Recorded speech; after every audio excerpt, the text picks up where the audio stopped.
Okay, bago po tayo magpunta ron sa mga sa mga balita natin. Hindi ko alam kung bagong presidente pa lang to, yung bati pa si Marcos at saka si BP Sara or nung siya ay senador pa. Tandaan po ninyo, yung dating Chief Justice Corona, inimpeach po nila sa pamamagitan ng yung pangunahin pong ginamit sa pag-impeach kay Corona yung yung SALN, no?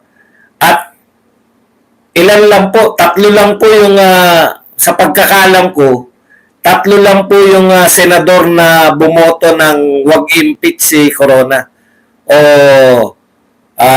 ng not guilty si Corona. Ito po si Miriam, si Joker Arroyo at saka si BBM.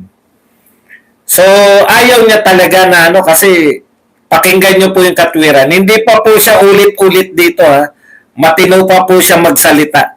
Pakinggan niyo po yung katwiran ni BBM. Kung bakit ayaw niya yung SALN na ginagamit na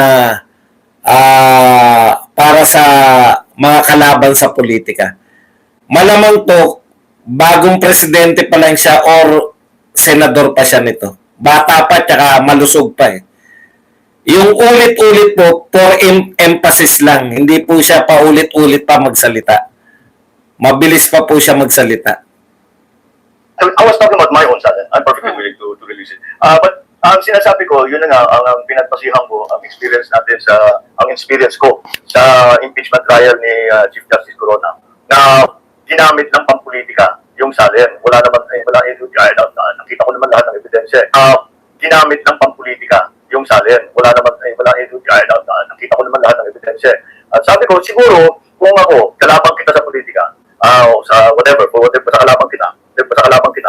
kalabang kita, pag binigay mo sa akin yung SALN, makakalapan ko talaga ng problema yan. Kahit mo ng problema, gagawa ko. Kahit mo ng problema, gagawa ko. Kahit mo ng problema, gagawa ko. Para bigyan ka ng problema. Para bigyan ka ng problema. Para bigyan ka ng problema. Kaya sinasabi ko, kung talagang may kaso, kung may mali ang pagkagawa, just go to the proper authorities. Meron namang AMLAC, meron namang BSP, di ba yung mga bangko. And then, kung talagang may kaso, dalhin niyo sa ombudsman. Doon, ibigay natin doon sa ombudsman, doon sa mga nag-iimbestiga, na proper authorities. Huwag lang kung Okay. So, napansin niyo po, pero pag ako nagsasalita, okay naman. Nagkakaunawaan tayo. Pagtyagaan niyo na kasi mahina pagka Pagka walang mikropono, sumisigaw ako Sira na kasi yung yung laptop ko kaya hindi na tayo makagamit ng magandang telepono. Okay. So, ibig sabihin, eto po, ayon po kay BBM, talagang ginamit yung SALN para hanapan ng butas si Corona. Ngayon po, ganyan din po. May ko lang boss parang nasa CR pero dinig naman. Okay po, malinaw po kayo. Kung medyo malabo yung sinabi ni BBM, sabihin ko lang po, yung SALN ni Corona, yun po talaga yung pangunahing ginamit. Wala po talaga sinanapan lang nila Ang sinasabi lang nila doon, hindi diniklara. Same dito po. Hindi po napatunayan na nagnakaw si Corona. Kaya nga vindicated si Corona doon po sa Sandigan Bayan. Kaya lang patay na siya Nagdeklara po yung pinalo up kasi nila yung ill-gotten wealth ni Corona. Gusto talaga nilang kunin. Ako sa tingin ko, ang gagawin lang nila dito, yan na nga nariyan na tayo Bigla po nilang tinanggal yung Madriaga. Napansin nyo ba? Wala na ngayon nagsasalita kay Madriaga. Mahirap pong ipagtanggol yung sinungaling Hindi na po nila sinasabi yung pangalan ni Madriaga. Okay. Ngayon, ayon po kay Marcos noon, nung magkabati pa sila, hindi talaga dapat ginagamit yan SALN kasi sabi niya nga, kahit ako kung kalaban kita, hanapan ko ng butas yung SALN mo. Ganyan po yung ginagawa nila. Wala naman po talagang problema sa SALN Di ba? Simple lang naman yung paliwanag dyan. Ang gusto lang nilang palabasin, may bilyon na pera si BP Sara, bakit wala sa salin? Yung bilyon po na pera ni BP Sara, kayo po magpapatunay nun na may bilyon siyang pera, hindi po si BP Sara. Akusasyon nyo yun eh. Ang sinabi ni BP Sara, ang asset niya 88 million o kung magkano man, hindi ko pa nakikita eh. Okay. Ang sinasabi lang ng ni BP Sara, ito yung aking pera. Nasaan po yan? Salin. Yan po yung kabuuan ng aking yaman. Ngayon, kung sinasabi po ng mga congressman na siya po ay may bilyon, halimbawa po, ito po ang sinasabi ni Chua, the truth has been revealed. Our Vice President is a billionaire. It is undisputed fact. Not based on mere testimony but on official documents and government records that until now have remained beyond public scrutiny. Thank you very much. Teka, pasalamatan naman muna natin itong nagpakape. Thank you very much kaya Neil Frian De Chavez na nagbigay po sa atin ng 2 pounds. Tuloy lang, eto pang mic mo para next time okay na. Hindi po kasi nasira po yung laptop natin, di ba? Nasira po, di ba dati may mikropono naman tayo. Nasira po. So, mabilisan lang po, nagpabili lang po ako sa TikTok. Kasi yung ginagamit ko mikropono, eto. Kaso, hindi rin maganda, naririnig ko rin, may ugong pa eh. So, trinay ko yung sa TikTok na ang ganda sa commercial, ganito po estilo. Okay. Balik na po tayo rito. Maraming salamat, Neil Frian De Chavez sa pakape. So, sa madaling salita,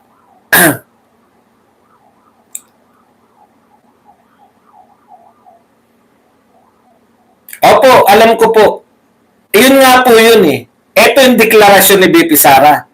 Ngayon, naghanap kayo ng ebidensya sa AMLAC. Sinasabi nyo na bilyonaryo si BP Sara. Siyempre nga naman, kung bilyonaryo si BP Sara, tapos ang dineklara niya lang, ito lang. Talagang mali po yung salin niya. Nagtago siya ng yaman, di ba? So, dapat niyang i-correct. Ang problema, sabi nyo lang yun. Sabi ba ng AMLAC na may 88 billion? Ang sinasabi, nakinig po kami. Ang sinasabi po ng AMLAC, 88 ay billion po yung pumasok at transaction. Tama lang po yung sinasabi ni Chua kung maloloko kayo. Ibig niyo po ba sabihin ang transaction ay pareho sa yaman? Kung ikaw po nagnegosyo ka, umabot ng milyon ng transaction, hindi po ibig sabihin nun na milyon din yung pera mo. Simple lang po. Pasok ka sa bangko ng 1,000 para madaling yung paliwanag na lang ni POA. Baka nakokomplikasyon na kayo sa paliwanag ko eh. 1,000, nagpasok ka sa bangko. Badong Aratlis, nag-open ka ng bangko, 1,000. Withdraw mo yung 1,000. So, magkano po pera mo sa bangko? 0. Pero ang transaction mo sa bangko, magkano? 2,000. Yun po yun. Ano pa po ang mali siyang ginawa nila? Sinimulan nila yung transaction. Ibig sabihin, 2005, milyonarya na si BP Sara. Sinimulan nila yung transaction. Bakit milyonarya? Kasi may negosyo na sila noon pa. Bawal po bang maging yumaman ang mga may negosyo? Hindi po. Hindi po ipinagbabawal ng batas na yumaman ang isang negosyante. Kadalasan nga sa Pilipinas, mga negosyante yung mayaman. Okay, so walang kasalanan po si BP Sara kung tumaas po yung kanyang asset. Kaya pong ipaliwanag yan dahil may negosyo po sila. Ngayon, ginagawa nila, niloloko lang nila yung tao. Kung 2005 may negosyo ka na, lahat ng papasok na pera sa bangko mo, lahat ng lalabas, transaction ang tawag doon. Umabot ng bilyon ng transaksyon. Umabot ng bilyon yung pumasok na pera. Umabot din po ng bilyon yung lumabas na pera. Bakit nyo sasabihin na bilyonaryo si BP Sara, wala naman kayong patunay? Eh, ang patunay na BP Sara na hindi siya bilyonaryo, yung kanyang assets, yung kanyang statement of assets, liabilities, and net worth. Yung SALE niya mismo nagpapatunay. Ngayon, paano nyo mapapatunayan na bilyonaryo si BP Sara? Magpapakita kayo ng ari-arian. Halimbawa, mansion, luxury cars, o mismong deposito sa bangko. Di ba? Kung meron po kasi yan, bakit yung presentation ni Trillanes, kasama pa si Tatay Digong, kasama pa mga kapatid, kasama pa si Kitty. Pati nga si Kitty ngayon, parang may kasalanan na rin. Dahil tumanggap daw po. Eh sinasabi nila tumanggap si Kitty, neneng-nene pa, tumatanggap na raw ng pera sa drug lord. Ang katakataka sa kwento na yan, mas marami pang tinanggap yung mag-ina, si Kitty at si Anilet, kaysa sa presidente ng Pilipinas na binibigyan ng drug lord. Kung ikaw drug lord, sino mas malaking bibigyan mo? Kung kayo may sabwatan kayo ng presidente, sino malaking bibigyan mo? Yung presidente o yung asawa at anak? Kung kayo drug lord, kung ikaw drug lord, ipapadaan mo ba sa bangko yung bigay mo? Tignan niyo po eto makatotohanan. Yung kay Chavit, yung kay Chavit at saka yung kay Erap, listahan lang, di ba? Bank account ba yun? Yung kay Chavit at Erap, pinadadaan ba nila sa bangko? Hindi, listahan lang. Di ba? AS, Asyong Salonga. Sino to? Yun po ang makatotohanan na ebidensya. Kasi illegal wetting. Imagine ninyo, yung wetting nga, cash basis na dahil ayaw ipadaan. Sino sa tingin nyo mas matalino? Si Erap o si Tatay Digong? Di ba? Kung si Erap nga, na hindi abogado, kahit sino po tanungin nyo, sino mas matalino? Si Erap o si Digong? Lahat po magsasabi si Digong. Pero si Erap nga na hindi abogado, alam niya na kung illegal yan, yung pinanggalingan ng pera, alam niya na dapat hindi idaan sa bangko yan. Ayan Yan yung kay Chavit, yung sinasabi ni Chavit. Eto, drug lord, ipapadaan sa bangko. Maaaring matrace. Imposible, di ba? Nakukuha po ninyo? Imposible po. Na, eto nga, mga legal na tao Yung contractor legal. Yung congressman legal. Yung transaction sa, yung transaction sa DPWH legal. Ano lang ang illegal? Yung produkto, kasi walang produkto Pero lahat sila, legal na contractor, legal na congressman, legal na sino pa man yung mga napagbigyan. Pero cash basis pa rin kasi alam nilang illegal yung pera Legal sa mga papeles. Legal yung mga papeles pero yung ginawa nila illegal. Dahil ghost project Paano nyo naisip na yung drug lord tatanggapin ni Tatay Digong? Digong, meron akong i-deposito sa yung pera. Di ba? Ano ang logic? Napakatalino ni Tatay Digong para mag-logic ng ganun. Ayan po yung gusto nilang paniwalaan natin.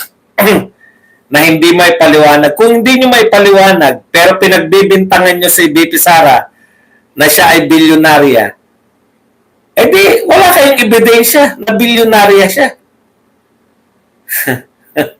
Hindi ah? Ano ebidensya nun yan na bilyonary siya? Kaya nga po merong dapat kayong pinapakitang ari-arian. Si Corona, hindi po simple yung nasalin lang. Tinignan po yung mga ari-arian ni Corona kung ano ba, o meron kayong hindi diniklara. Meron po mga nag-aral ng mga ari-arian ni Corona. Kaya ikaw, Chua, alam na namin yan, no? Alam namin kung bakit araw-araw ka hindi ka mapakali. Iba na nga itsura ni Chua, stress na eh. Alam namin yan. Maraming pwedeng ikaso sa'yo. Kitang-kita pa namin yan, yung pinabuwag na barangay, barangay hall mo. Di ba? Hindi ko lang alam kung ano pwedeng ikaso dyan, pero saan katutak yan? Ilang bang barangay yan, Chua, yung pinatayo mo sa bangketa? Na ginastosan mo ng milyon-milyon. Huwag ka mag-alala. Isa ka sa hahabulin pag naging presidente. Okay. Okay. Napunan nyo ba hindi na nila binabanggit si Madriaga? Alam nila talo sila kay Madriaga eh. Ang daming nagpatunay na hindi totoo yung sinasabi. Eh, may maganda pa ako napulot kanina. Kanonood ko dun sa abogado na nagsasalita na ngayon lagi kasi napagbintangan na dun sa lugar niya yata nag-abutan ng pera si Madriaga. Anong pangalan nun? Yung abogado na yan may-ari ng isang restaurant. Ano sabi niya? Kung talagang very close si Madriaga sa mga Duterte, eh ang daming event ng mga Duterte, ang daming mga tao. Bakit wala tayong nakikita sa mga footages nakuha ng mga reporter? Diba? Close in security ka o security ka ni BP Sara. Bakit hindi man lang mahagip? Yung mga security katulad ni Kateke ba tawag doon? Hindi ko alam kung ano yung meaning ng Kateke. Baka mali ako eh. Lagi natin nakikita yan, di ba? O Kateke. Yung mga sa press conference, lagi ko nakikita, lagi ako nakikita rin na tao na siya yung sinasabihan na BP Sara, huwag mo muna kawatin. Nagtatanong pa sila eh.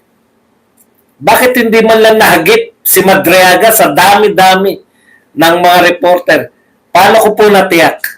Kung meron po, halimbawa, TV5 ka, o ano ba pangalan na TV5, o GMA7 ka, kung meron silang nahagip na si Madriaga naroon, bakit hindi nila ipapalabas yan?